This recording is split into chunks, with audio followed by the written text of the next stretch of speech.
ordinary man in Columbus, Ohio, seduced over 200 women without ever being handsome, rich, or tall. The first thing you need to understand about Charlie Lane is that he was 5'3", not 5'4", not on the shorter side of average.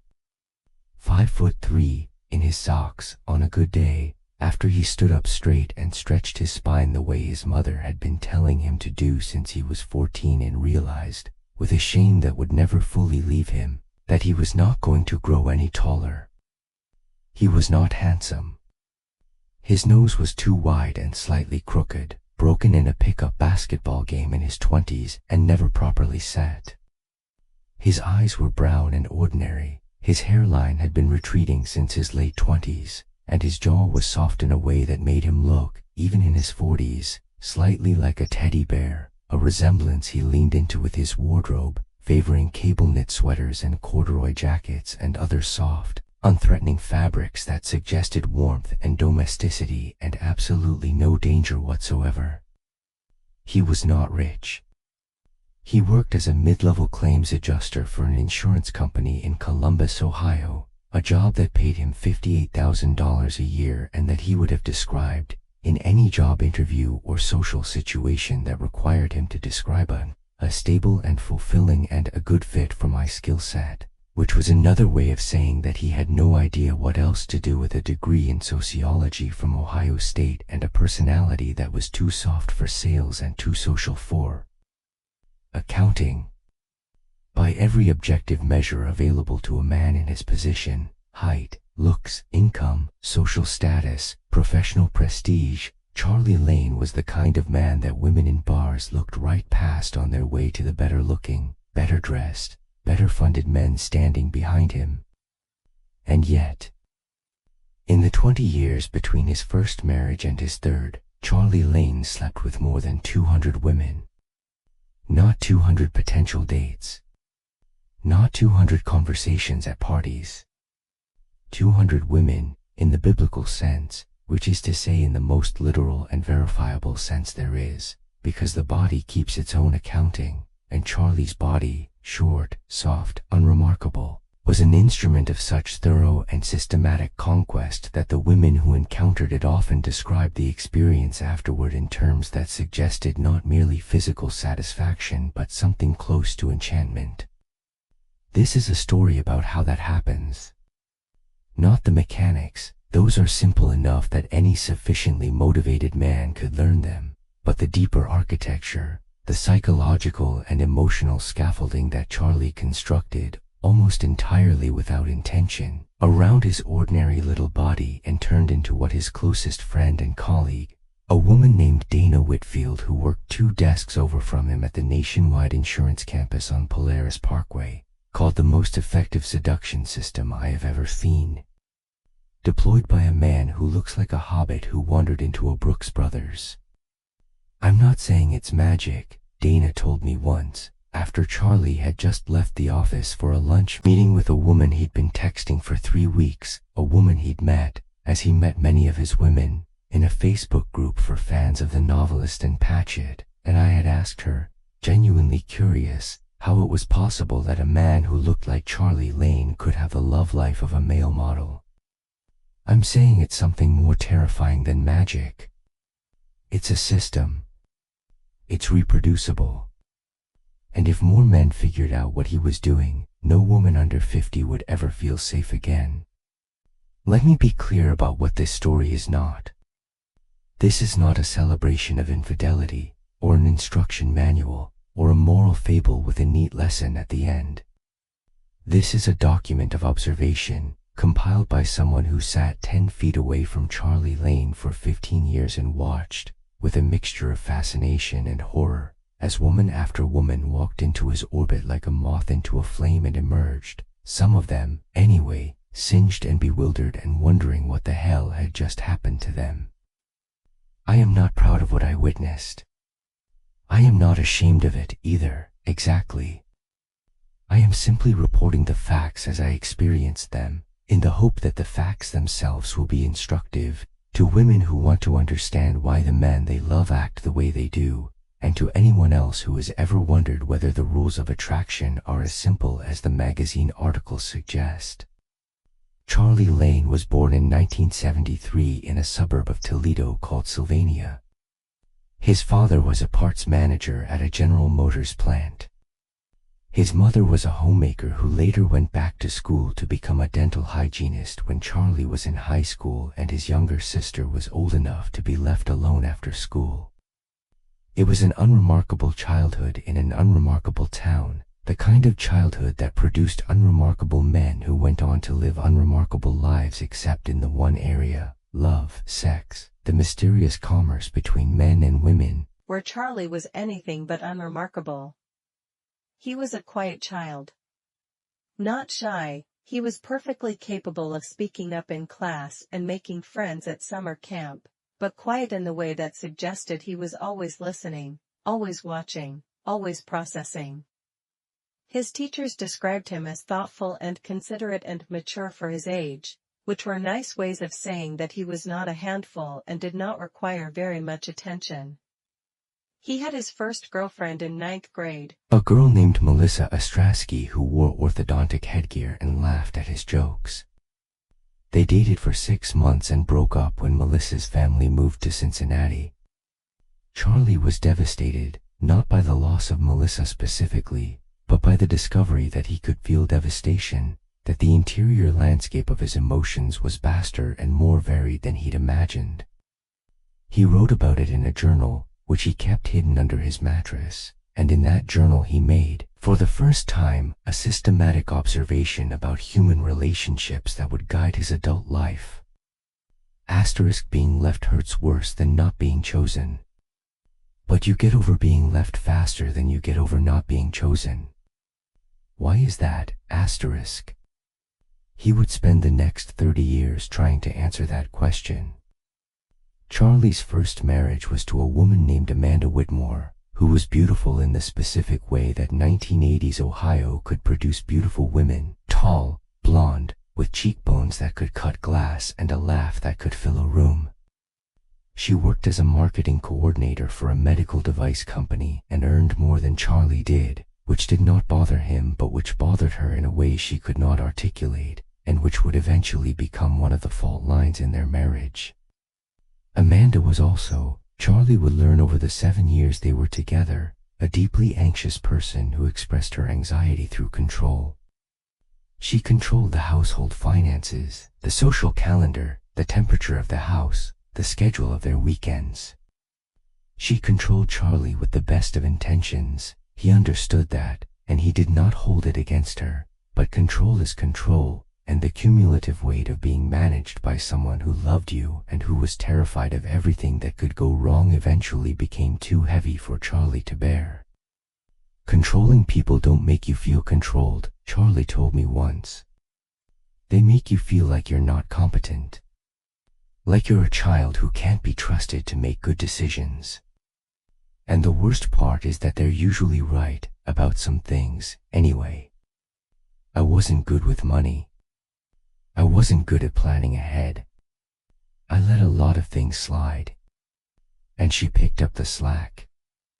But the picking up of the slack was also, somehow, a way of telling me that I was less than. And you can only take so much of that before you start to believe it. In 2005, when Charlie was 32 and Amanda was 30 and the marriage had settled into the kind of cozy rut that passes for happiness in the middle years, Charlie discovered something that would change the trajectory of his life, the internet. Specifically, he discovered AOL chat rooms. He had been lonely, not dramatically, not in a way that showed up on any diagnostic checklist, but quietly, persistently lonely, in the way that a man can be lonely inside a marriage, inside a house full of shared furniture and shared routines and a shared bed where the two people lying side by side have long since stopped touching.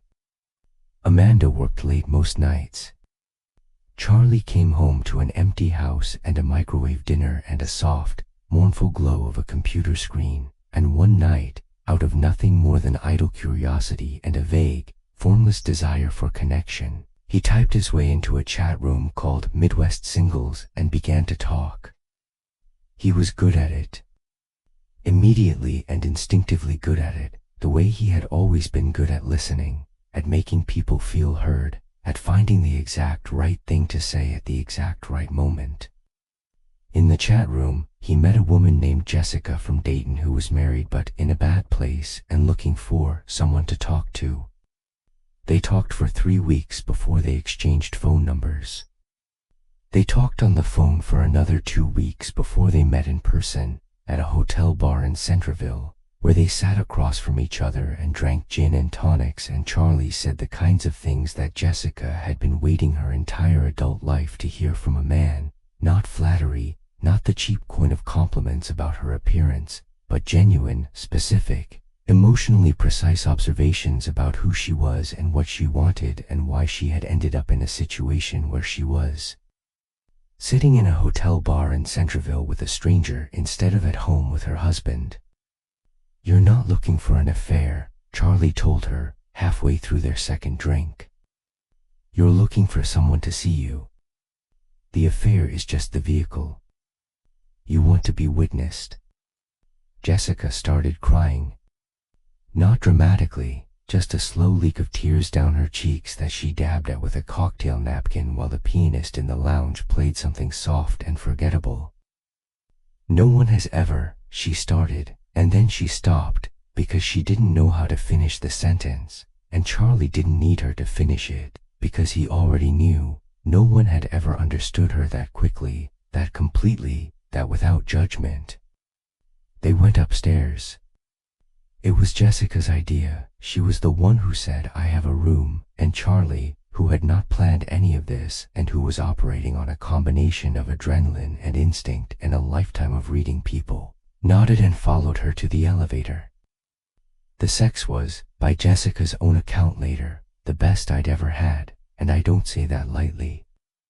It was not because Charlie was particularly skilled in any technical sense. He was competent, attentive, neither extraordinary nor inadequate, but because he was, in bed as everywhere else, completely present.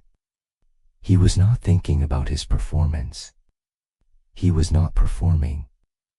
He was simply, fully, exquisitely there, attending to her with a focus that made Jessica feel, for the first time in years, like she was the only person in the world. "That's the secret," Charlie told me years later, when we were having one of our long, alcohol-fueled late-night conversations that happened with increasing frequency after his second divorce. "Women don't want a performance. They want presence. They want to feel like you're actually with them, in the room, in the moment, not somewhere else in your head worrying about whether you're satisfying them. Presence is the rarest thing in the world. Most men can't provide it because they're too busy thinking about themselves. But if you can learn to just be there, fully, with another person, then you have something that's more valuable than money or looks or a big dick. You have a superpower."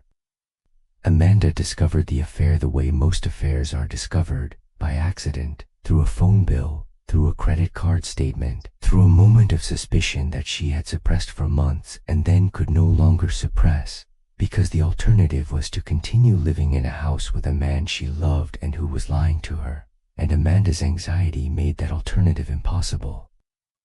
She confronted Charlie on a Saturday morning in November. They were in the kitchen. Charlie was making eggs. Amanda was holding a printout of the hotel receipt from Centerville, and her hands were shaking, and when she spoke, her voice had the quality of something about to break. Charlie did not deny it. He could have. He had thought about denying it, had rehearsed the denial in his head during the weeks he'd known this moment was coming. But when he opened his mouth, what came out was not a lie but a confession. "I'm sorry," he said. "I didn't mean for it to happen. It just happened. And I've been trying to figure out why, and I think it's because I feel invisible. At home. In the marriage. Like I'm just a piece of furniture that pays bills and mows the lawn and goes to work and comes home, and I don't feel seen. By you. Or maybe by anyone. And this other person, this person makes me feel real. Amanda listened. She did not scream, which was, Charlie would later realize, the most frightening thing about her, the depth of her stillness when she was processing pain. She absorbed what he said. She nodded slowly. And then she said, "I think we need to separate." They did separate. Then they did not separate. Then they fought about separation for a year, with Amanda going back and forth between wanting a divorce and wanting to make the marriage work, between threats and tears and sessions with a marriage counselor whose name was Dr. Fleming and whose primary contribution to their relationship was to give Charlie and Amanda a vocabulary for their conflict that was precise enough to be useful and clinical enough to make everything sound like a diagnosis. Charlie moved out in March. They finalized the divorce in June. The house went to Amanda. Charlie rented a one-bedroom apartment in Clintonville, a neighborhood in Columbus that was populated primarily by graduate students, young professionals, and men who had recently gotten divorced and were not yet ready to live anywhere that required them to pretend everything was fine. He was 33 years old, broke, living in an apartment the size of a college dorm room, and, for the first time in his adult life, completely, terrifyingly free. The year after his divorce was the year Charlie discovered himself. Not in the way that phrase is usually deployed in self-help books and recovery memoirs, as a euphemism for a period of reckless excess that is then narrated backward into meaning. Charlie did not discover himself by sleeping with 200 women that first year. He was too cautious, too disciplined, too aware of the arithmetic of risk and reward for that. What he discovered was a set of principles, drawn from his own experience and from the vast, unstructured reading he did that year, books on evolutionary psychology and attachment theory and the sociology of mating, alongside poetry and philosophy and the kind of literary fiction that he had never had time for when he was married and that now became, in the lonely evenings of his Clintonville apartment, a kind of sustenance. He read Rumi. He read Hafez. He read the Tao Te Ching and a bag of Adagita and a dog-eared copy of The Art of War that he bought at a used bookstore and that taught him more about strategy, applied not to warfare but to the subtler, more treacherous terrain of human desire, than any book had a right to teach. He read, and he listened, and he observed, and he began to build, brick by brick, the framework that would govern the next 2 decades of his romantic life. The framework went something like this. Women are not a monolith. They do not all want the same things, and they do not all respond to the same stimuli. But there are patterns, deep, cross-cultural, evolutionary patterns, that govern how most women, and most men, respond to romantic overtures. These patterns can be learned. They can be leveraged. And if leveraged with enough empathy and enough genuine care for the other person's experience, they do not constitute manipulation. They constitute communication. They constitute the difference between a conversation that works and a conversation that doesn't. The corollary was this. Most men approach women with a strategy that is optimized for their own pleasure and their own success, without any genuine investment in the woman's pleasure or her experience. This is not evil, it is simply a failure of imagination, a failure to recognize that the other person's satisfaction is not separate from your own but integral to it. The man who focuses exclusively on his own performance in bed, his own conquest, his own ego, will always be less satisfying than the man who focuses on hers. Not because the woman is a means to an end, but because the man's end, the climax, the satisfaction, the feeling of being wanted and desired, is actually achieved through her end, not in opposition to it. And the meta-framework, the thing that tied everything together. Desire is not a resource to be extracted from another person. Desire is a conversation. And the quality of the conversation depends entirely on the quality of the listening. Charlie did not think of himself as a seducer. He thought of himself as a listener who had gotten very, very good at speaking. His second wife was named Miranda Huang, and she was, in every objective sense, the most beautiful woman Charlie had ever been with. He was 5'8", a full 5 inches taller than him, with long black hair that she wore down and the kind of bone structure that made people stop and stare on the street. She had grown up in San Francisco and done her undergraduate work at Berkeley before coming to Ohio for law school at Ohio State, where she graduated second in her class and went to work at a prestigious firm in the Arena district that paid her more money than Charlie would earn in his entire life. She was brilliant, ambitious, and ferociously independent, the kind of woman who had never, in her entire life, needed a man for anything and who had organized her romantic life accordingly, dating but never committing, enjoying the company of attractive men the way a connoisseur enjoys wine, with appreciation but no attachment. They met on OkCupid. Charlie had been on the site for 6 months, messaging women with a patience and a precision that would have seemed, from the outside, like desperation but was actually the product of rigorous self-discipline. He had learned, through trial and error and a stack of books on communication theory, that the quality of his messages, not their frequency, not their persistence, not the flattering photographs he chose for his profile, but the quality of the words themselves, was the single most important variable in determining whether a woman would respond to him. He wrote messages that were specific, that referenced things the woman had actually written in her profile, that asked questions she would want to answer, that demonstrated not just interest in her but genuine curiosity about her interior life. He wrote messages that sounded like him, not the performance of a charming man, but the actual voice of a man who had read widely and thought deeply and cared, really cared, about what it meant to be another person living their particular life. His response rate was not high. For every 10 messages he sent, he might get 1 reply. But the 1 reply he got was worth more than the 9 no replies, because it was from a woman who had actually read what he wrote and found something in it that merited a response, which was, Charlie understood, the rarest and most valuable currency in the economy of online dating. Miranda's first message to him was a single line, *, "You write like someone who has actually thought about things." *. Charlie wrote back, *, "I think about things the way some people do puzzles. It's how I know I'm alive." *. They messaged back and forth for 2 weeks before agreeing to meet for coffee at a cafe in the short north. Charlie was nervous. He was always nervous before dates. The nerves had never gone away, despite everything, but he had learned to transmute the nervousness into a kind of heightened attention, the way an actor transforms stage fright into focus.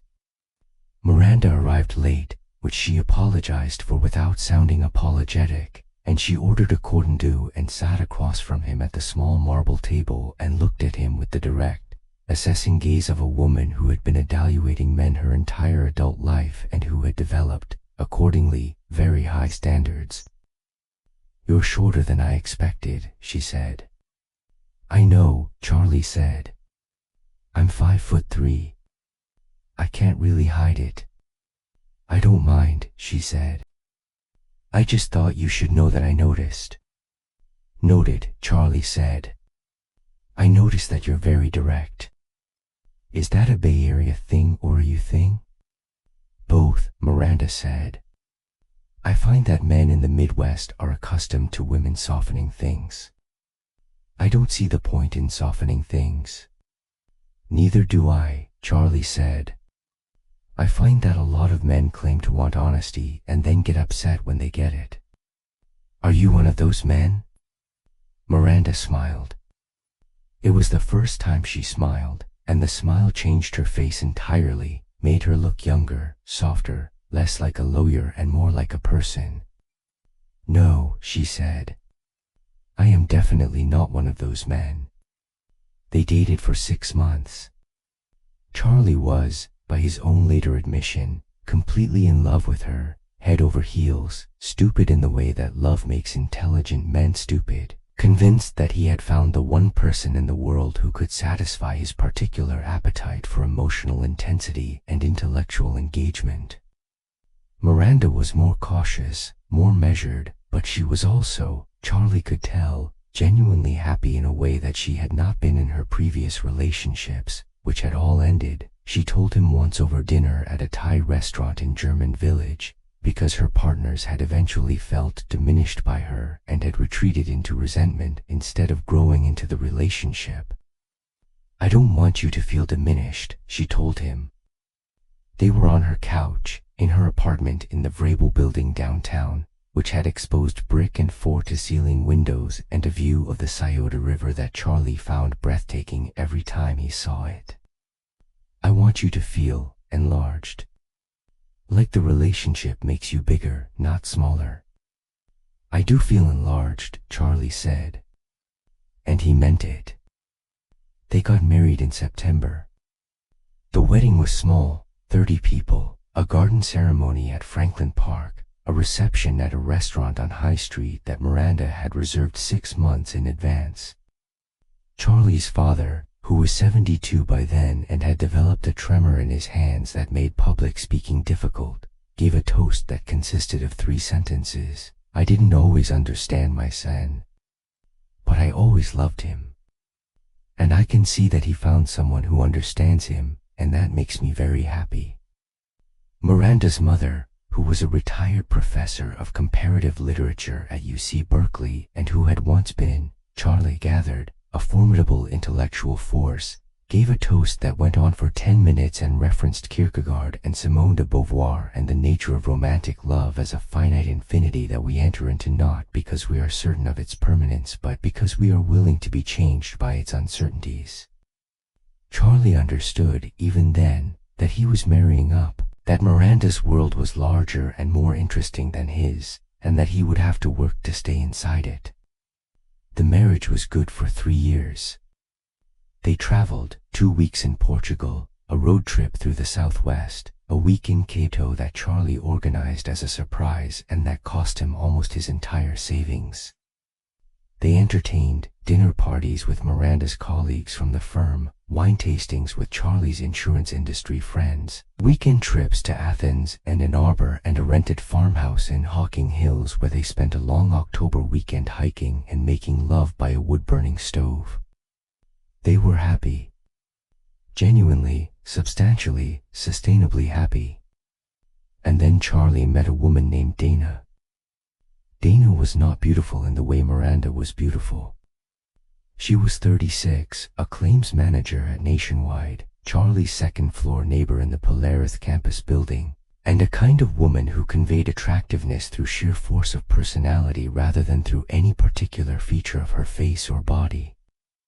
She was medium height, medium build, brown hair she wore in a practical ponytail, and a wide, generous mouth that suggested she laughed easily and often. She had been married once, briefly, in her late 20s, to a man who turned out to be gay, and the marriage had ended not in acrimony but in a kind of mutual relief, the sense of 2 people who had been holding their breath for 2 years and had finally been allowed to exhale. Charlie and Dana became friends in the way that office neighbors become friends, through proximity, through the small courtesies and accommodations that office life requires, through a shared sense of humor about the absurdity of corporate culture and a particular boredom of working in claims adjustment for a large insurance company. They had lunch together once a week. They complained about their bosses to each other.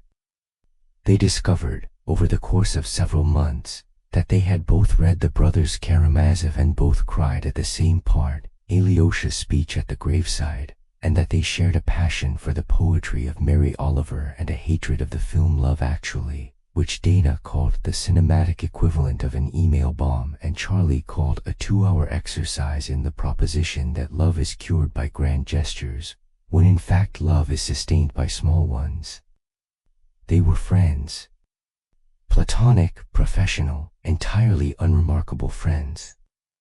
And then, in March of the 3rd year of Charlie's marriage to Miranda, Dana went through a bad breakup, a long-distance situation with a man in Pittsburgh that had imploded spectacularly and left her, over the course of a single weekend, in a state of grief that she could not hide and did not want to hide, and which expressed itself, at work, in a kind of raw, unguarded emotional proximity to everyone around her that was, Charlie would later realize, the crack in the wall through which he slipped.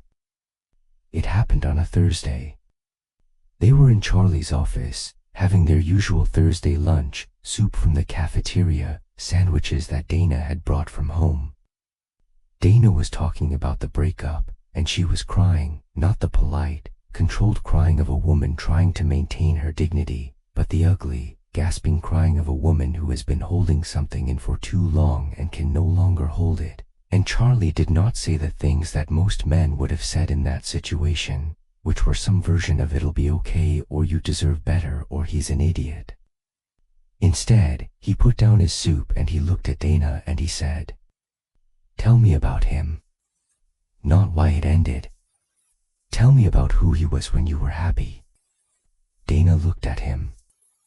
The question had caught her off guard. She had been bracing for comfort, for reassurance, for the standard vocabulary of emotional first aid, and instead Charlie had offered her something stranger and more valuable, an invitation to remember, to go back to the beginning, to the time before the ending had contaminated everything.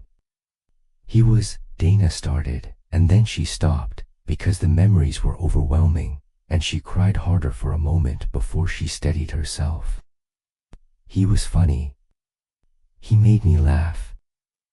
And he was interested in things, in lots of things, more things than anyone I'd ever met. He could talk about architecture and quantum mechanics and the best way to make a martini, and he made me feel like all of those things were interesting because I was the one he was talking to them about. Charlie nodded. He understood. That was, he recognized, the exact quality that he himself tried to cultivate in his interactions with women, the sense that the conversation was not about the subject but about the person, that the subject was simply the vehicle for something more fundamental, which was the experience of being truly attended to. "And what made you happy?" he asked. Specifically. Not abstractly. Dana was quiet for a long time. The office was quiet around them, the soft hum of fluorescent lights, the distant murmur of a phone conversation on another floor, the particular silence of a Thursday afternoon in a building full of people who were all, in their own ways, killing time until the day ended. "He saw me," Dana said finally. "He saw me the way you're seeing me right now. And I know that's not, you can't build a whole relationship on being seen, there has to be more than that, but for a long time, it felt like enough. Like if someone saw you, really saw you, then everything else could be figured out." Charlie reached across the desk and he took Dana's hand. It was not a romantic gesture. It was not even, he told himself later, an intentional one. It was simply the physical expression of a moment of connection that had become, in the natural course of things, something more than either of them had intended. Dana did not pull her hand away. She held his hand, and she looked at him, and the look in her eyes was not the look of a woman in love. It was something more complicated, something that contained within it gratitude and grief and a particular recognition of one human being by another who has been through something similar. They did not sleep together that day. They did not sleep together for another 6 months. What happened instead was slower and, in its own way, more devastating. They fell into a pattern of emotional intimacy that was indistinguishable, in its texture and its intensity, from romance, and they both, Charlie and Dana, and Charlie's wife Miranda, and ultimately everyone around them, spent months pretending that the pattern was something other than what it was. It was Charlie, in the end, who ended it. Not the marriage, though the marriage ended too, inevitably, but the affair. He did it in a phone call, sitting in his car in the parking lot of an Aldi in Westerville, and Dana listened to him say the words, and she did not argue, and she did not cry, and she said, very quietly, I knew. I think I always knew. You're too smart to make the kind of mistakes that can't be undone. I made a mistake, Charlie said. I fell in love with you. And I can't undo that. But I can choose not to act on it anymore. And I can choose to try to save my marriage, even though I don't know if it's savable. Is that, Dana paused. Is that the right choice? Charlie was quiet.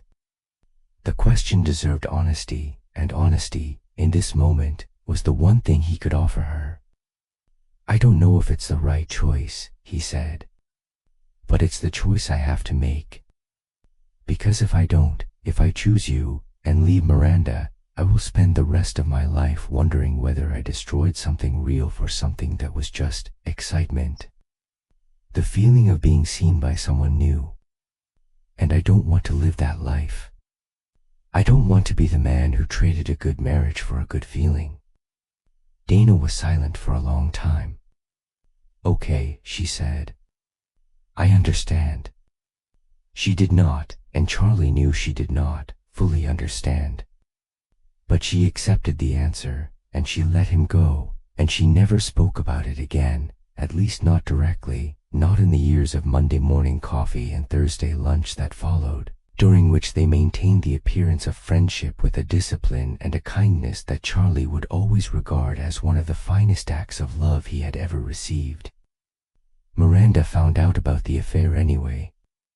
Not from Charlie, and not from Dana, but from a colleague at the firm who had seen Charlie and Dana at a restaurant in the short north, having dinner, talking, holding hands under the table in the way that people who are having an affair and are trying not to have an affair do, and who mentioned it, casually, to another colleague, who mentioned it to another colleague, who happened to be a friend of Miranda's from law school, who told Miranda at a dinner party in February.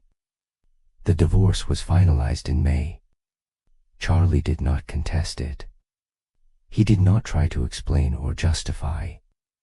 He signed the papers and he paid the settlement and he moved into a rented townhouse in Dublin, and he accepted, with a kind of grim clarity, that he had done exactly what he had told Dana he was trying to avoid. He had destroyed something real for a feeling that turned out to be just excitement. The irony was not lost on him. Charlie's third wife was named Patricia, Trish to everyone who knew her, and she was nothing like Amanda or Miranda or Dana. She was a retired elementary school teacher who had worked for 31 years in the Columbia City School, the last 15 of them as a fourth-grade teacher at a school in the Linden neighborhood that most of the city had written off as a failing institution, but that Trish regarded, with the unsentimental love of a woman who had given her best years to something, as her life's work. She was not beautiful in any conventional sense. She was 53, with gray-streaked brown hair she wore in a short, practical cut and a face that had been weathered by decades of sun and wind and the particular exhaustion of teaching in an underfunded public school. She was soft-bodied, not particularly tall, and she dressed in the kind of clothes that prioritized comfort and durability over aesthetics. Cotton blouses, elastic waist pants, sensible shoes from the kind of catalog that does not advertise in fashion magazines.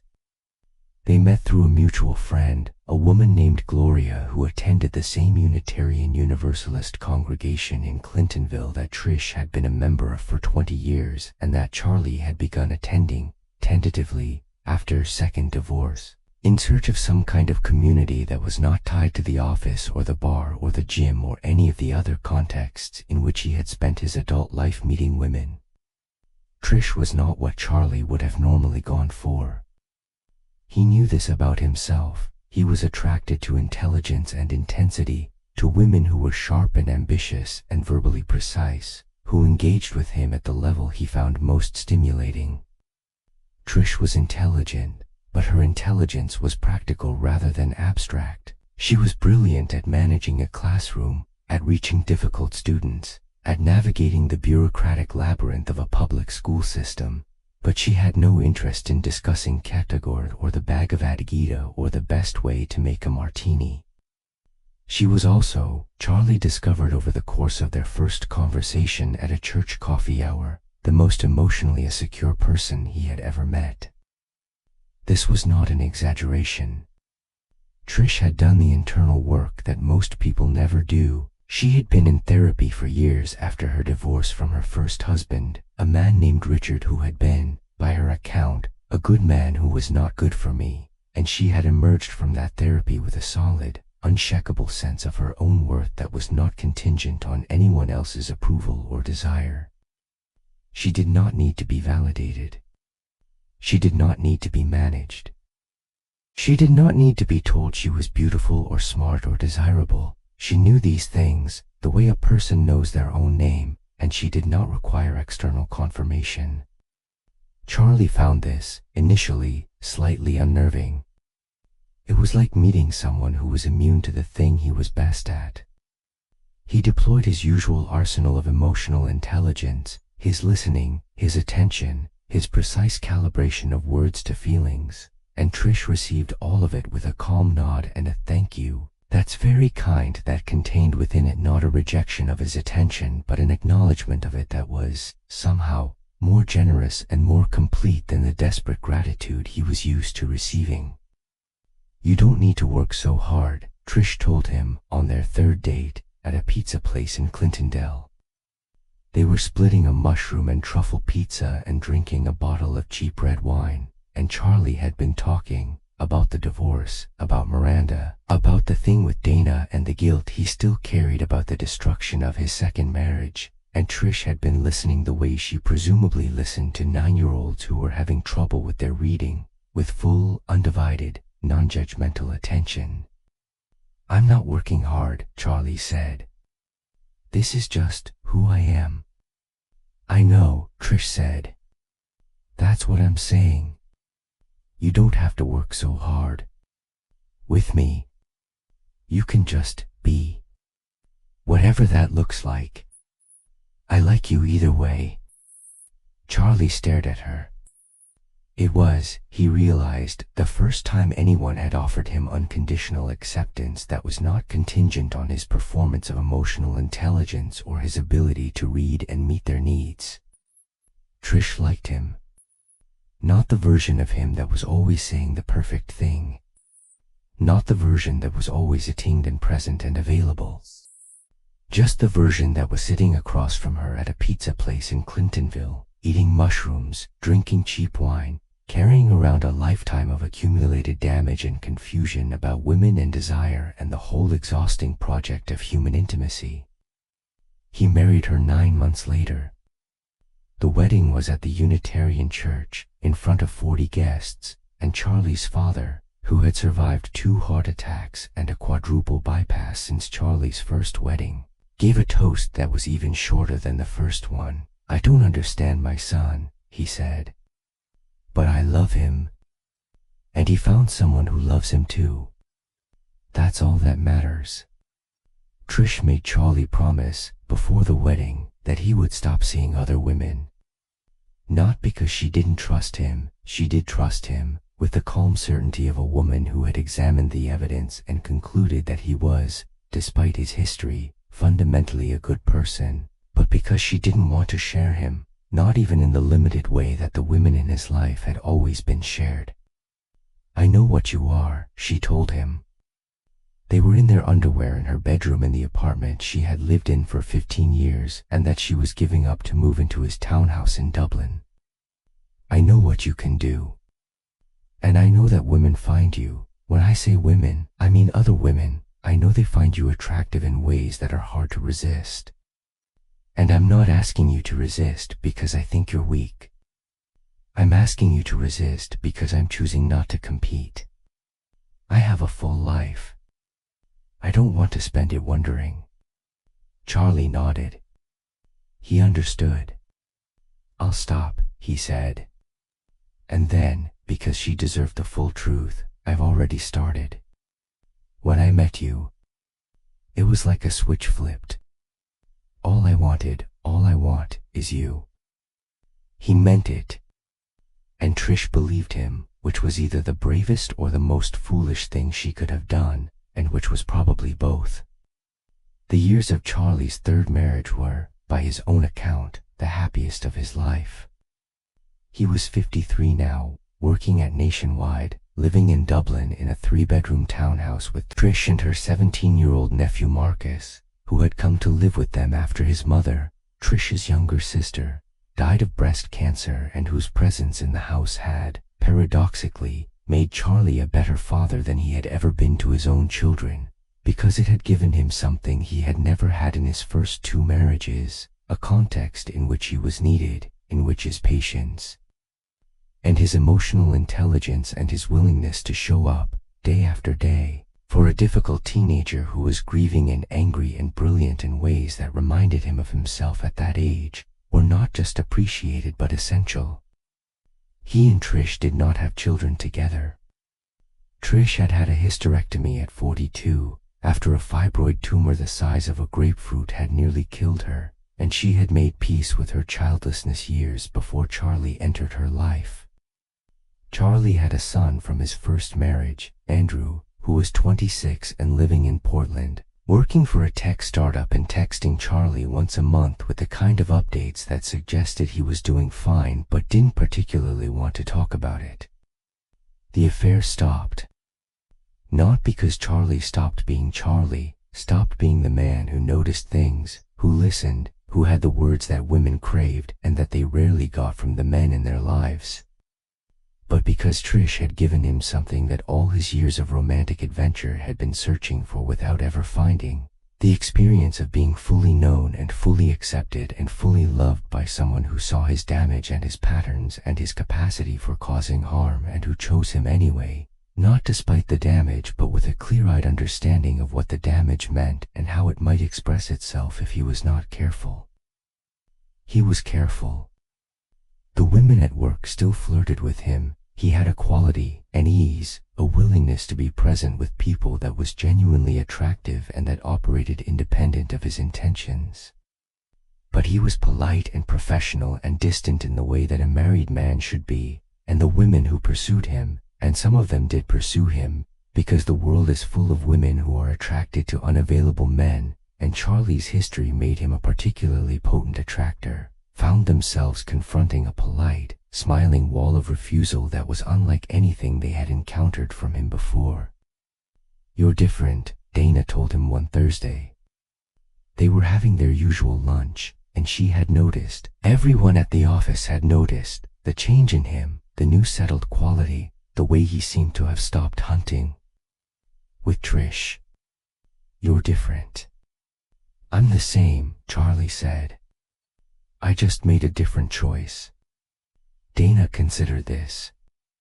She was 46 now, still at Nationwide, still single in the way that was both by choice and by circumstance, and she had watched Charlie's transformation with the complicated mix of admiration and relief that a person feels when the person they once loved chooses someone else and is happier for it.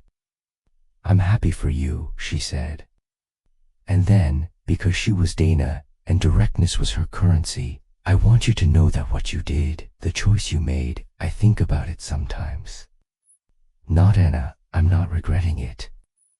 I'm just thinking about it. The choice. What it cost you. What it cost me. And whether it was right. Not morally right. But right for you. For who you actually are." Charlie was quiet. He turned his coffee mug around in his hands, a nervous habit he had never fully outgrown. "I think about it too," he said. "I think about you and Miranda and Amanda and all of them, the 200, the dozens, the women I can't even remember anymore, and I think about what it all added up to. What the point of it was. Whether I was, I don't know, filling something up, a hole.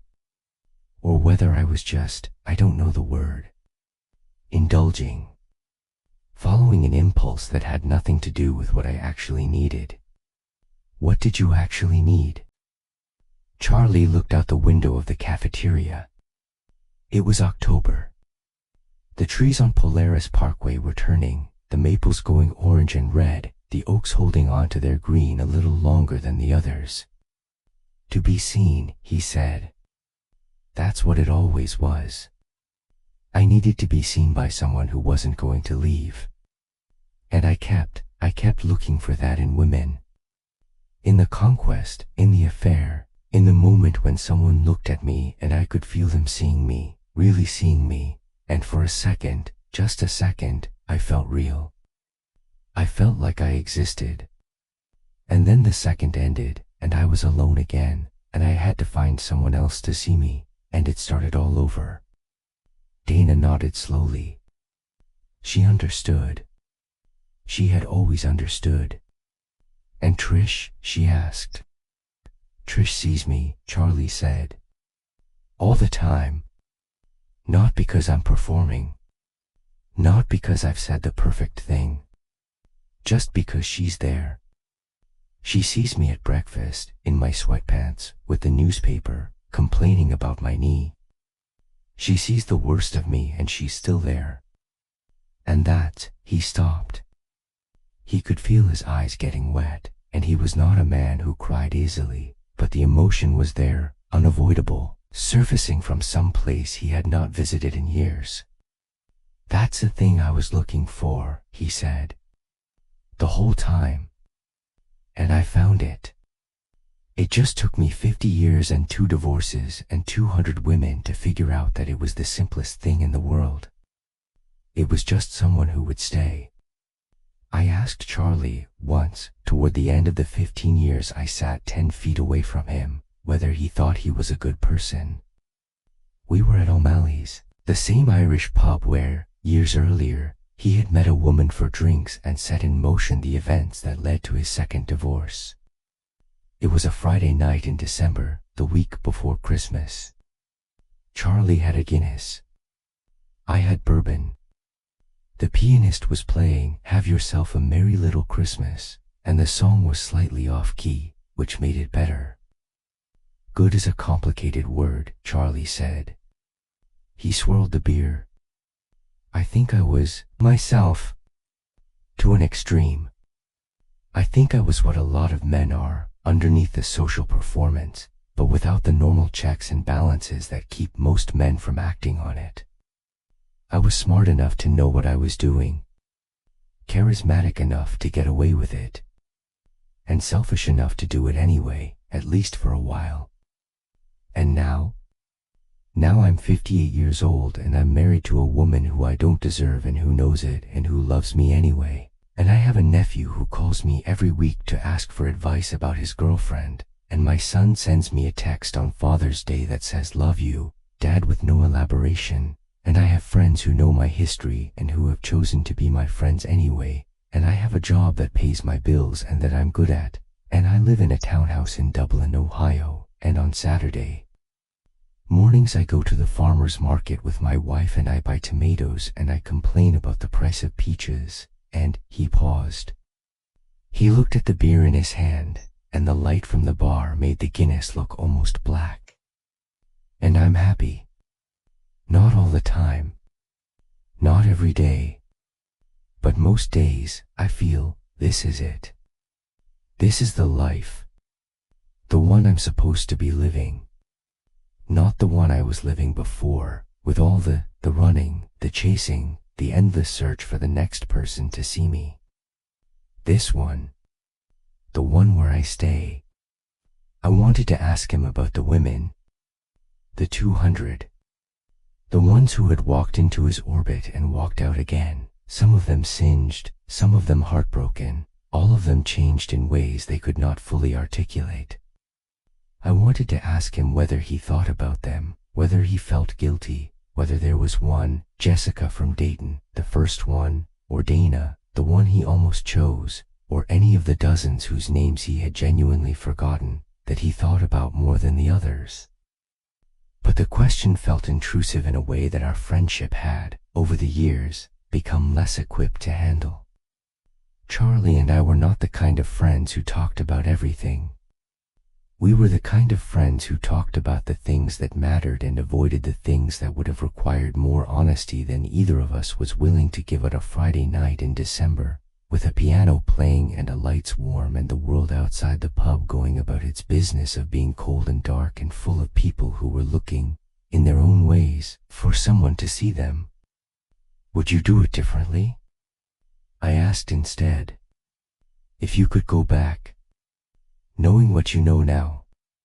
Charlie thought about this for a long time.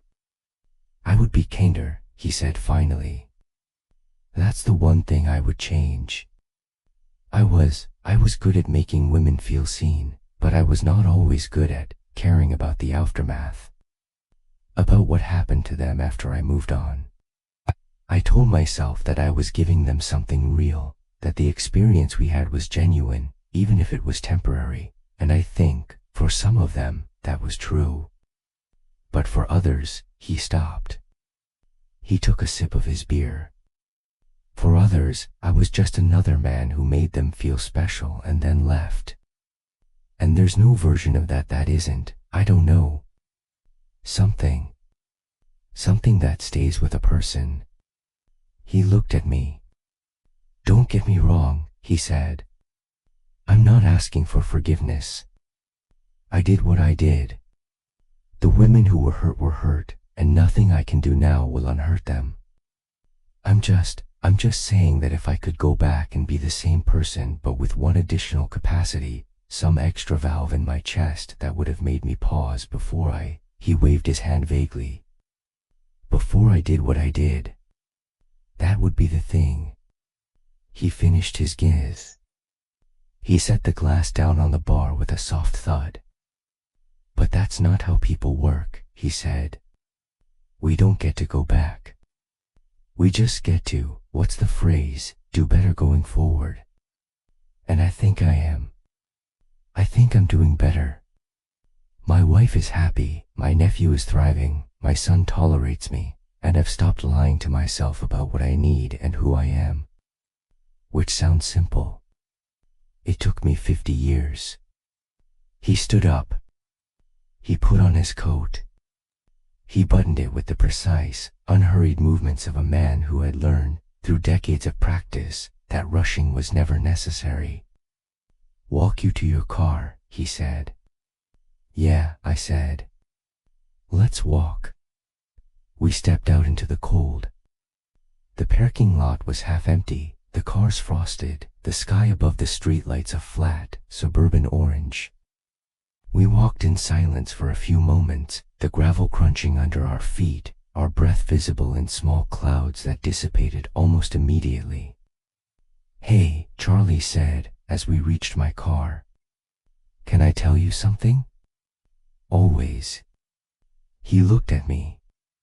His face was older than it had been when I first met him, more lines, deeper grooves, the particular weathering of a man who had lived a complicated life and was only now beginning to make peace with it.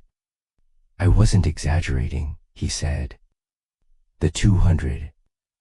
I wasn't making a number up to impress you or make myself sound like something I'm not. It was just real. That many. And every single one of them, he paused. Every single one of them had a name. And a life. And people who loved them.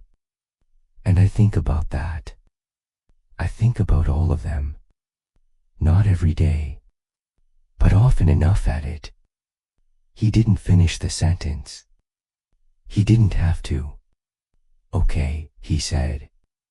He opened my car door for me, an old-fashioned courtesy that I had always found slightly absurd but that Charlie performed with such natural, unself-conscious grace that it always felt, somehow, like exactly the right thing to do. Drive safe, he said. Merry Christmas. You too, I said. I got in the car. I started the engine. I looked in the rearview mirror as I pulled out of the parking space and saw Charlie standing by his own car, a 10-year-old Subaru, nothing fancy, buttoning his coat again, adjusting his scarf, looking, in the orange light of the parking lot, like exactly what he was, an ordinary man, 5'3", with a wide nose and receding hairline and a life that was, in almost every way that mattered, unremarkable. And yet, I pulled onto Polaris Parkway and drove home, and all the way I kept thinking about something Charlie had said years ago during one of our late-night conversations, when the bourbon was flowing and the office was dark and the talk had turned to the thing he was best at and the thing that had cost him the most. Most men want to be chosen, he had said. Asterisk, that's what they think they're after, being chosen, being selected, winning the prize. But that's not what they actually want. What they actually want is to be seen. And the two things look similar from the outside, but they're completely different. Being chosen is about being good enough. Being seen is about being real. And the minute you understand the difference, you understand everything about why men do what they do, and why they keep doing it, even after it destroys them. Asterisk. I thought about that as I drove.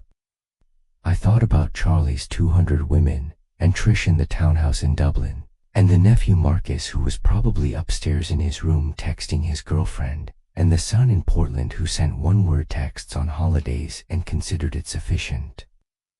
I thought about the women I had known in my own life, the ones I had seen and the ones I had not, the ones I had loved and the ones I had failed, the whole long complicated ledger of human connection that every person accumulates simply by being alive and being in the world with other people. I pulled into my driveway. I sat in the car for a moment, engine off, headlights fading. Being seen, I thought. That's all any of us want. I went inside. My wife was asleep. The house was quiet. I stood in the hallway for a moment, listening to the silence, and I thought about Charlie Lane, 5'3", ordinary looking, driving home in his 10-year-old Subaru to a woman who loved him, and I wondered whether he had ever understood, in the full measure of it, what he had been searching for all those years and whether he had found it, finally, in the plain and ordinary miracle of someone who stayed. I hoped he had. I hoped we all did. Andrew Lane, Charlie's son from his first marriage to Amanda, was 26 years old and living in Portland when he called his father on a Tuesday evening in March. Charlie was in the kitchen with Trish, watching her assemble a salad with the methodical precision of a woman who had been making salads for 50 years and had achieved, through sheer repetition, a kind of culinary zen. "That's Andrew," Charlie said, reaching for his phone on the counter. Trish nodded. She did not comment on the way Charlie's face changed when he saw his son's name on the screen, the subtle softening around the eyes, the slight straightening of posture, the way a man arranges himself when he is preparing to be present for someone who matters. "Hey, buddy," Charlie said. "What's going on?" Andrew was quiet for a moment. He was often quiet on the phone, reserved in the way that Charlie himself had been reserved at that age, before the years of practice at emotional articulation had taught him to feel silence instead of fearing it. "I was just thinking," Andrew said, "about something. And I wanted to ask you about it." "Okay. How did you know?" Andrew paused. "That mom wasn't the right person. Not right away. But eventually." "How did you know?" Charlie sat down at the kitchen table. Trish set down her salad bowl and sat across from him, her eyes on his face, her attention fully present without requiring words. "That's a big question," Charlie said. "You want the short version or the long version?" "The real version," Andrew said. "I want to know what it actually felt like. Not what you think now, looking back. What it felt like then." Charlie was quiet.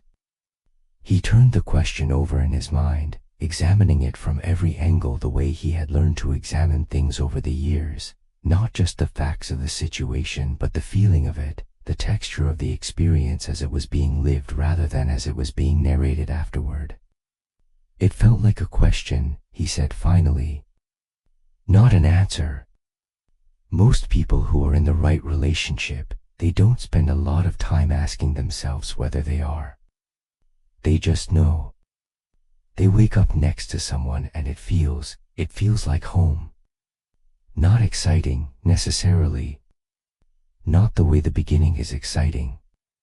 But home. Like being in a place where you don't have to perform. Where you can just be. And with Mom? With your mom, I was always performing. Even when we were happy. Even when things were good. There was this underlying hum of effort. Of trying. Like I was constantly calibrating myself to fit into the space she had available for me. And the space she had available it was a good space. A comfortable space. But it was her space, not mine. And eventually I realized that I had been shrinking myself to fit into it for so long that I didn't know how to be big anymore. Andor was silent for a long time. That sounds awful, he said. It wasn't awful, Charlie said. It was just limited. And I stayed a lot longer than I should have, because your mom is a good person and I didn't want to hurt her, and I thought maybe if I just tried harder I could learn to be happy in a space that wasn't big enough for me. And maybe that would have worked for some people. But for me, it didn't. And the longer I stayed, the more I shrank, until I got to the point where I couldn't breathe. And then I made a lot of bad choices. Choices that hurt a lot of people, including you. And I'm still sorry for those choices, Andrew. I'm always going to be sorry for them. I know, Andrew said. I know you are. Another silence. On the counter, Trisha's phone buzzed with a text from her sister, and she silenced it without looking at it. I'm seeing someone, Andrew said. Her name is Maya. She's different from anyone I've ever dated. She's a marine biologist. She works with sea otters at the aquarium. She knows everything about cephalopods. She has this way of looking at you, like she's really seeing you, and I can't always tell if she likes what she sees, but at least she's looking. Actually looking. That sounds promising, Charlie said. I wanted to know if it was okay, Anders said. To be scared. About something that feels good. Because you always make it sound like the moment you knew. But what if you don't know? What if you just feel something and you're not sure if it's real or if it's just another shrink? Charlie laughed. It was a warm sound, rich with the particular affection of a father for a son who was asking the right questions. It's always a shrink, he said. The first few months, maybe the first year, it's always some version of you trying to fit into a space that someone else has made. The question is whether the space grows. Whether the other person makes room for you to be bigger. And whether you make room for them. If the space doesn't grow, if you're still performing, still calibrating, still pretending to be a version of yourself that you think they want, then it's not the right relationship. Not because the person is wrong, but because the fit is wrong. And the fit matters more than the person. You can love someone and still be in the wrong relationship. I've done it twice. And with Trish? With Trish, the space was already big, Charlie said. She had her own life, her own interests, her own friends. She didn't need me to fill a hole in her life. She wanted me to be part of an already full life. That's the difference. That's what I didn't understand until I was 53 years old and too tired to pretend anymore. Andrew was quiet again. Charlie could hear, in the quality of the silence, his son processing, thinking, turning the information over the way Charlie himself had spent decades turning things over. Thanks, Dad, Andrew said finally. I don't know if I'm going to marry this girl. We've only been dating for 3 months. But I wanted to know if it was okay to be confused. About something that feels like it might be important. It's always okay to be confused, Charlie said. Confusion means you're paying attention.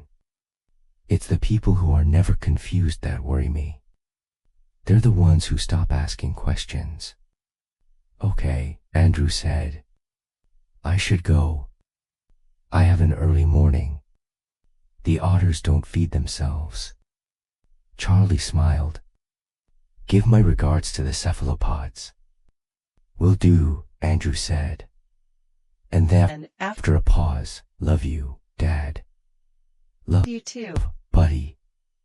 He hung up. Charlie set the phone down on the table. Trish reached across and put her hand over his. Andrew? She asked. Andrew, Charlie said. He's doing okay. Better than I was at his age. Smarter about things than I was. I think he's going to be okay. Trish squeezed his hand. She did not say anything. She did not need to.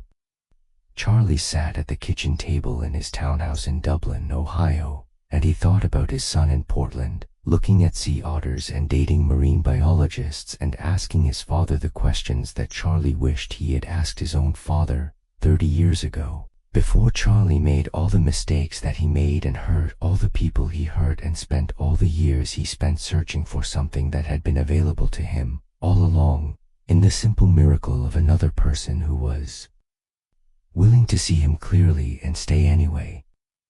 Dana Whitfield retired from Nationwide Insurance in 2023 at the age of 58 after 31 years of service. Her retirement party was held in the conference room on the 4th floor, the same conference room where she had sat through hundreds of meetings about claims adjustments and liability assessments and the company's quarterly earnings, and she received a cake shaped like a calculator and a card signed by everyone in the department and a small glass trophy engraved with the words for 31 years of dedication that she put in a drawer and never looked at again. She did not miss the work. She had never been the kind of person who defined herself by her job, and the years at Nationwide had been, for her, exactly what she had always needed: a steady paycheck, a reliable structure, a context in which her particular talents, her precision, her patience, her ability to stay calm when everyone around her was panicking, were valued and rewarded. She had not been ambitious, in the way that ambition is usually defined. She had not wanted to climb the ladder. She had wanted to be good at something, and she had been good at claims adjustment, and that had been enough. What she missed in the years after retirement was the people. Not the office itself, the fluorescent lights and the cubicle walls and the perpetually broken coffee machine in the break room, but the daily texture of human contact, the small talk and the big talk and the particular quality of attention that work requires, the discipline of showing up every day for people you did not necessarily love but whom you came to know over the years in a specific way that colleagues know each other. She missed Charlie. Not in the way that the word miss usually implies, not with the sharp, romantic longing that she had felt years ago, in the months when she was falling in love with him and trying not to fall in love with him and knowing that she was going to fall in love with him whether she wanted to or not. She missed in the way you miss a friend who has moved to another city and who you see twice a year instead of every day. She missed his voice and his laugh and the particular quality of his attention when he looked at you, fully present, unhurried, as if you were the most interesting thing in the world. They still had lunch once a month. They met at the same cafe in the short north, the one with the good espresso and the erratic Wi-Fi, and they talked about their lives and their families and the state of the world, and they did not talk about the thing between them, the 6 months of emotional intensity that had nearly destroyed both of their marriages, because they had learned, over the years, that some things are better left in the past, not because they are forgotten but because they are too important to be reduced by conversation. "You're different now," Charlie told her once. They were at the cafe, and it was November, and the leaves on High Street had turned the particular shade of orange that makes Ohio in autumn look like a painting someone made to illustrate the concept of melancholy. "Since you retired." You seem older, Dana said. Calmer, Charlie said. More settled. Like you finally stopped running from something. Dana stirred her latte. She had developed, in her 50s, a taste for oat milk lattes that she would have found embarrassing in her 30s. I was always running from something, she said. That's what I figured out, after all those years. I was running from the fear that no one would ever really see me. And then you saw me. And it was terrifying, because being seen is the most vulnerable thing in the world. And then you chose to stay with Trish, and I had to learn how to be seen by myself, without needing someone else to do it. And it took me a long time. But I got there. Charlie nodded. He understood. He always understood. I'm proud of you, he said. I know, Dana said. That's the nice thing about you, Charlie. You're always proud of people. Even when they don't deserve it. Especially then, Charlie said. Maybe that's the only time it counts. They finished their lattes. They walked out into the November afternoon, and they hugged each other on the sidewalk, the way old friends hug, with the easy familiarity of people who have seen each other at their worst and who have chosen, despite that, to remain. Same time next month? Dana asked.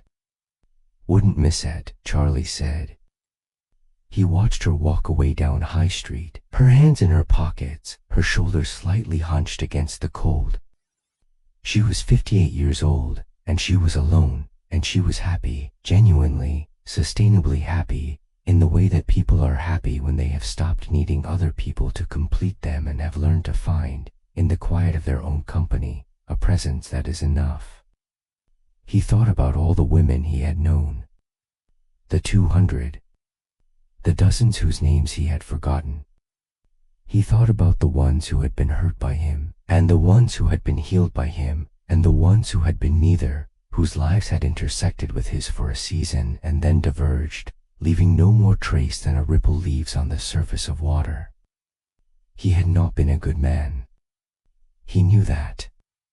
He had been, in many ways, a selfish one, pursuing his own pleasure and his own need to be seen without adequate consideration for the cost that others would pay. But he had also been, in his way, a generous one, giving women the experience of being truly seen, which was rarer and more valuable than most of them realized at the time. It was a complicated legacy. He did not know how to evaluate it, or how to judge it, or how to feel about it.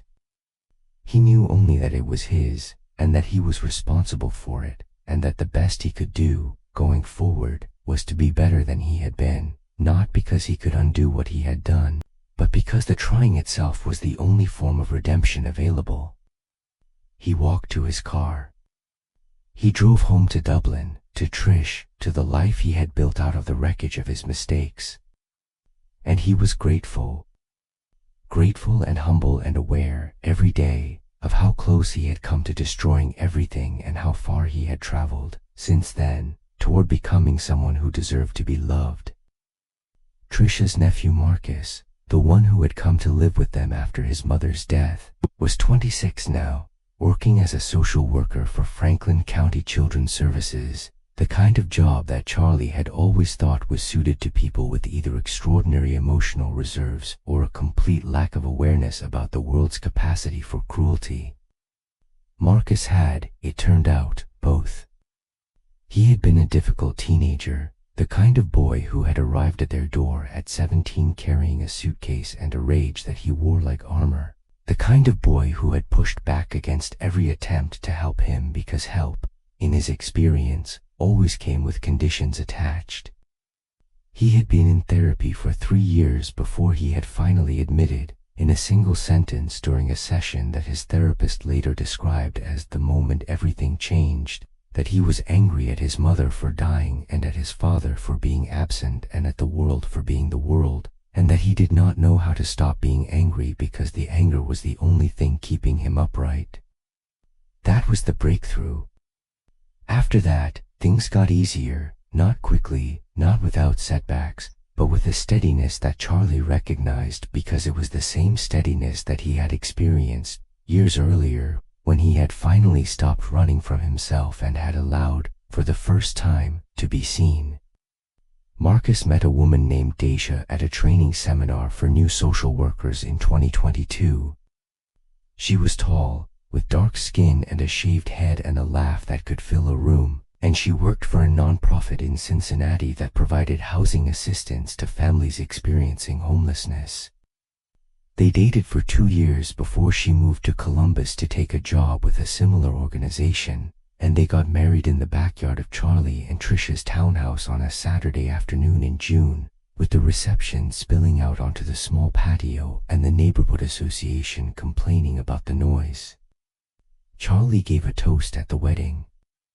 He had gotten better at toasts over the years. The practice of standing up in front of people and saying something true had become, through repetition, less terrifying than it had once been. "I'm not going to pretend that Marcus was an easy kid," Charlie said. He was holding a glass of champagne, and Marcus was standing across the patio with Daisha, both of them looking slightly embarrassed, and Trish was sitting at the table with her hands folded, the expression on her face the particular expression of a woman who was waiting to see what her husband would say and whether it would be good. "He came to live with us at 17, and for the first year and a half, I wasn't sure we were going to make it. He was angry. He was guarded. He had been hurt in ways that I didn't know how to fix, and I spent a lot of nights lying awake wondering whether I was making things worse instead of better." Charlie paused. He looked at Marcus, who was looking at the ground, whose shoulders were slightly hunched, the way shoulders get when someone is receiving a compliment they do not know how to accept. "But here's what I learned," Charlie continued. "Love isn't something you do once and then it's done. Love is something you do over and over, every day, especially on the days when you don't feel like it. Especially on the days when the person you're trying to love is making it really, really hard. You show up. You stay. You keep choosing to be present, even when being present is difficult. And eventually, the other person starts to believe that you're serious. That you're not going anywhere. That the love is real, not because it feels good but because it keeps showing up." He raised his glass. "Marcus, I'm proud of who you've become. And Asia, welcome to the family. We don't have a lot of rules, but the main one is, you show up for each other. Every day. That's it. That's the whole thing." The crowd applauded. Marcus looked up, and his eyes were wet, and Charlie saw in his face, not for the first time, but with a clarity that struck him every time, the boy that Marcus had been, and the man he had become, and the distance between those two things, which was the distance that love travels when it is real and when it is given the time and the space and the patience that it needs to become something stronger than the circumstances that created it. Charlie retired from Nationwide in 2026, at the age of 63, after 34 years of service.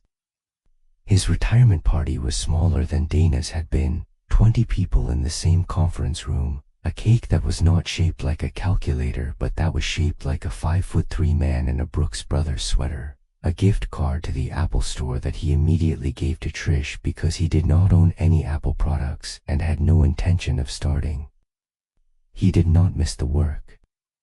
He had never been a man who found his identity in his job, and the years at Nationwide had been, for him, exactly what they had been for Dana, a context, a structure, a place to show up every day and be competent at something and come home.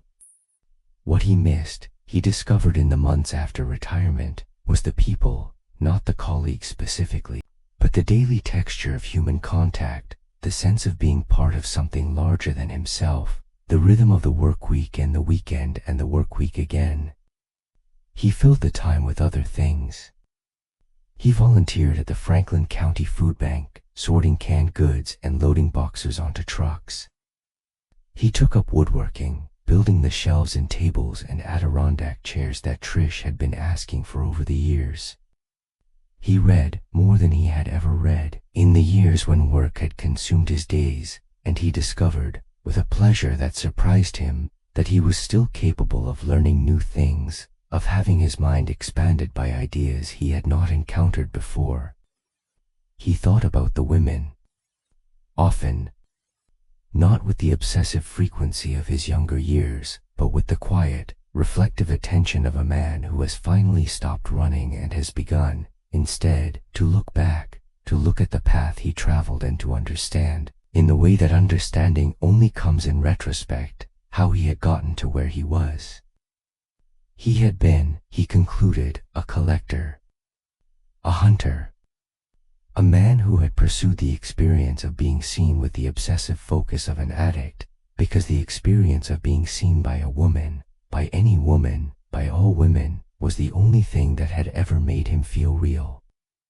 And he had been willing to do whatever it took to get that experience, even if what it took was lying, and cheating, and breaking promises, and leaving a trail of hurt and confusion behind him that he could never fully clean up.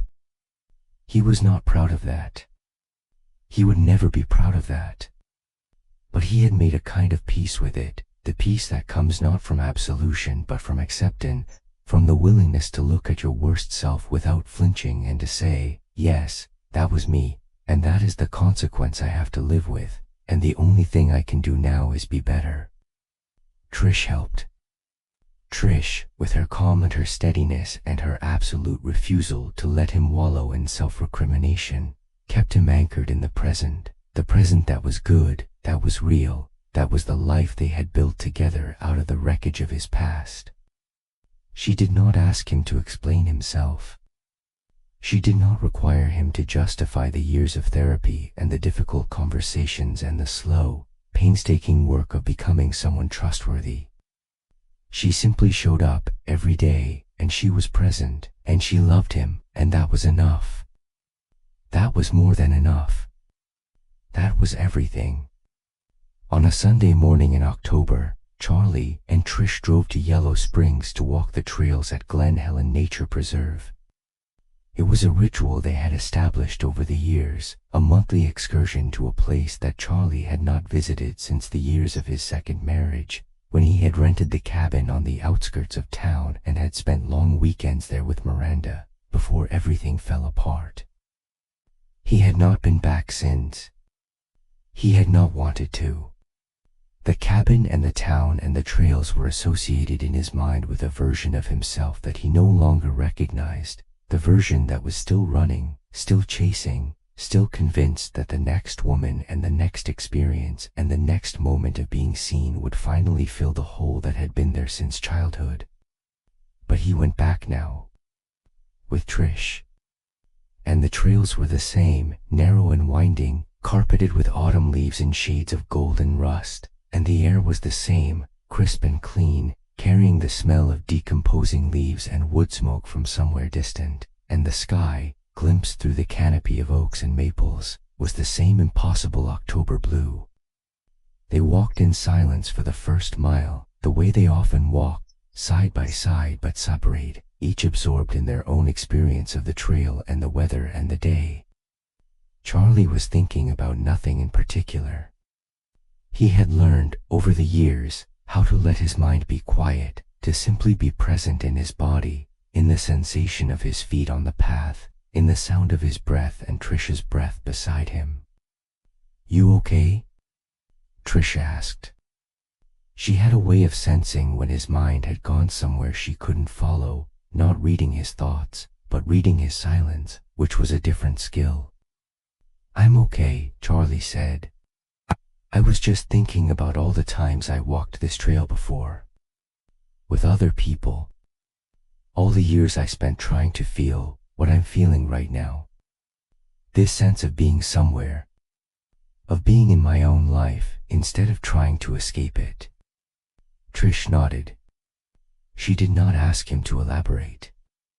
She did not require him to explain or to justify or to confess. She simply walked beside him, her hand occasionally finding his, her presence a steady warmth against the October chill. Charlie thought about Jessica, the woman from Dayton, the first one. He thought about Amanda and Miranda and Dana and the hundreds of others whose names he had forgotten but whose faces he still carried in his memory, the particular geography of desire that he had mapped, year by year, across 2 decades of systematic pursuit. He thought about what it had cost him, what it had given him, what it had taught him, in the end, about the difference between wanting and needing and the difference between being seen and being known. He was 63 years old. He had perhaps 20 years left, if he was lucky, 20 years of Sunday drives and monthly hikes and Tuesday night poker with the guys from the neighborhood. 20 years of watching his nephew build a life with his wife and his future children. 20 years of Anders' increasingly frequent texts and the slow, tentative rebuilding of a relationship that had been damaged by Charlie's choices and was now, finally, beginning to heal. 20 years of Trish. 20 years of her hand in his. 20 years of the simple, extraordinary miracle of waking up next to someone who knew everything about him, the damage and the patterns and the years of selfishness and betrayal, and who had chosen, every day, to stay. "I love you," Charlie said. It was not a sentence he said often. He had learned over the years that words like that were more powerful when they were rare, when they were saved up, hoarded, deployed with intention rather than tossed off casually in the middle of ordinary moments. But this moment was not ordinary. This moment was a Sunday morning in October on a trail in Yellow Springs, and he was a 63-year-old man who had finally learned what he was looking for, and he was looking at the woman who had been giving it to him for 15 years without ever asking for anything in return except that he show up, and stay, and be present. "I love you," he said again. "More than I knew how to say when I was younger. More than I deserved for a long time. I don't know what I did to get lucky enough to find you, but I don't want to waste it. Any of it. The years we have left." Trish squeezed his hand. She did not say anything for a long time. They walked together in the silence of the October morning, the leaves falling around them, the trail unspooling ahead of them into the golden light of late autumn. "You're not wasting it," she said finally. "You're here. You're finally here. That's all I ever wanted." Charlie nodded. He kept walking. He kept holding her hand. And for the rest of the trail, through the covered bridge and past the old quarry and up the gentle hill that led back to the parking lot, he felt something that he had spent 50 years searching for and that he had only found, finally, in the simple act of staying. He was home. On Christmas Eve, 2026, Charlie and Trish hosted the annual Lane family dinner at their townhouse in Dublin. Andrew had flown in from Portland with Maya, the marine biologist, the one with the sea otters, and they were engaged now, the wedding planned for the following September in a vineyard in Willamette Valley that Maya had found and that Andrew described, in his characteristically understated way, as pretty nice, actually. Marcus and Deja had come from Cincinnati, bringing with them their 1-year-old daughter, Zora, named after the writer, whom Trish had suggested and who had accepted the honor with the kind of dignified gratitude that a newborn cannot help but convey through the simple act of sleeping peacefully in someone's arms. Dana came too. She had been invited every year since Charlie and Trish had established the tradition, and she had come every year, and the sight of her at the table, her gray hair longer now, her face lined with the particular weathering of a woman who had lived fully and without apology, had become, over the years, as much a part of the Christmas ritual as the turkey and the gifts and the argument about whether the football game was worth watching.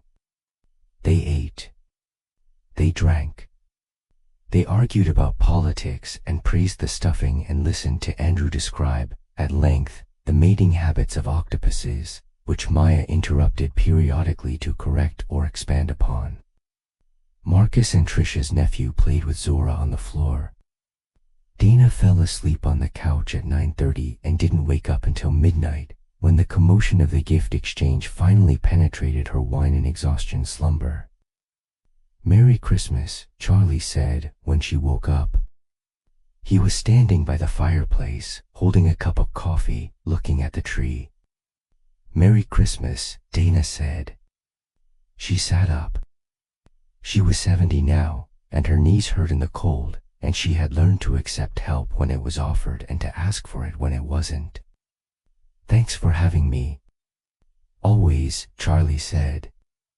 She left at 1 in the morning, after the others had gone, Andrew and Maya to the hotel, Marcus and Daisha and Zora to the Airbnb they had rented for the weekend. Charlie walked her to her car.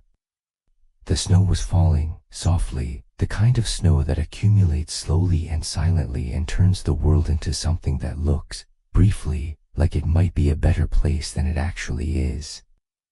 "Same time next year?" Dana asked. "Same time next year," Charlie said. She drove away.